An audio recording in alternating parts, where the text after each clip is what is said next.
പെട്ടെന്നൊന്നും പോരാൻ തോന്നി, അതാ പെട്ടെന്ന് പോകുന്നത്. വാ കേറ്.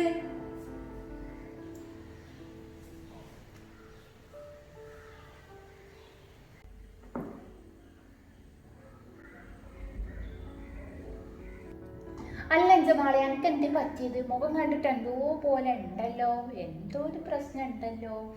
എന്നതാടി പറയും.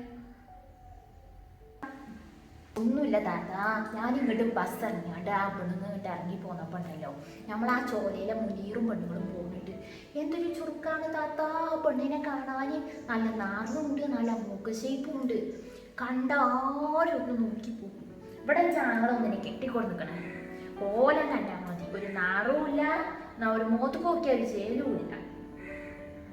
അയ്യോ എന്റെ മോളെ മെല്ലെ പറയടി, ഉള്ളങ്ങാളും വേണ്ടി കേട്ട് വരണ്ട, പിന്നെ അത് മതി.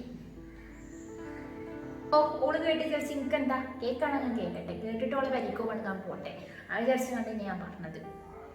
അല്ലെങ്കിൽ ഓനൊരു പണി എന്താ കല്യാണത്തിന് ആ പെണ്ണിനെ കൊണ്ട് പോകാൻ പറ്റുമോ? ഓൻ്റെ ജോലി എടുക്കണോടത്ത് എന്തെങ്കിലും ഒരു ഫംഗ്ഷൻ ഉണ്ടെങ്കിൽ ആ പെണ്ണിനെ കൊണ്ട് പോകാൻ പറ്റുമോ? എന്താ ഓളെ കോലം.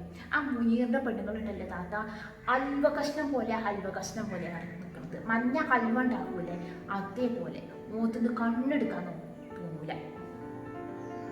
നീയൊന്നും ഉണ്ടാതിരിക്ക്. ഓനോട് നമ്മൾ കല്യാണത്തിൻ്റെ സമയത്ത് എല്ലാം പറഞ്ഞു കൊടുത്തതല്ലേ. അപ്പോൾ ഓനെന്താ പറഞ്ഞത്? ഞാൻ മുഖം നോക്കിയല്ല കെട്ടുന്നത്, മനസ്സ് നോക്കിയാണ്ടാണ് കെട്ടുന്നത് എന്നല്ല പറഞ്ഞത്. പിന്നെ ഓനില്ലാത്ത കുഴപ്പം എന്തിനാ നമുക്ക്? ചുരുളമുടി കൊമ്പം പല്ലും നാറും പറ്റല്ല, കാണാനും പോലല്ല. മനുഷ്യന്മാരടിക്കുന്ന കുടുംബക്കാരടിക്കുന്ന ഒരു പരിപാടിക്ക് കൊണ്ടുപോകാനും പറ്റൂല. ഒരു സന്തോഷമായിട്ടായിരിക്കണത്. പിന്നെ ഇപ്പം നമ്മളായി നോക്കേണ്ട ആവശ്യമില്ലല്ലോ. ഒരു സന്തോഷമായിട്ടിരിക്കണമെന്ന് തന്നെയല്ലേ ഇപ്പം നമ്മളും ആഗ്രഹിക്കുന്നത്. പിന്നെ ആ ചേലും ചൊറുക്കൊന്നും നോക്കണ്ട മാളെ. ഓളിപ്പോൾ ഈ പെരീത്തെ എല്ലാ പണിയും ചെച്ചിട്ടുണ്ടല്ലോ. ഇജ്ജ് വന്നാൽ തന്നെ കണ്ടിട്ടില്ലേ, എൻ്റെ എല്ലാ ഡ്രസ്സും ഓളും അലക്കി തരുന്നില്ലേ. ഇനിയിപ്പോൾ ചന്നും നോക്കണ്ട. പിന്നെ ഇപ്പം പൈസക്കാർക്ക് പെണ്ണിനെ കെട്ടിക്കണമെങ്കിൽ ചിലപ്പോൾ ഓലെ കാര്യം കൂടി നമ്മൾ നോക്കേണ്ട അവസ്ഥയാവും. ഇതിപ്പോൾ അതൊന്നും ഇല്ലല്ലോ. അതിന് അൽഹംദുലില്ലാ എന്ന് പറയാം. ഇജ്ജ് അവിടെ ഇരിക്ക്. ഇനിയിപ്പോൾ അങ്ങനത്തെ കാര്യങ്ങളൊന്നും ഇജ്ജ് ആലോചിച്ച് കുത്തിത്തിരിപ്പുണ്ടാക്കാൻ നിൽക്കണ്ട അവിടെ.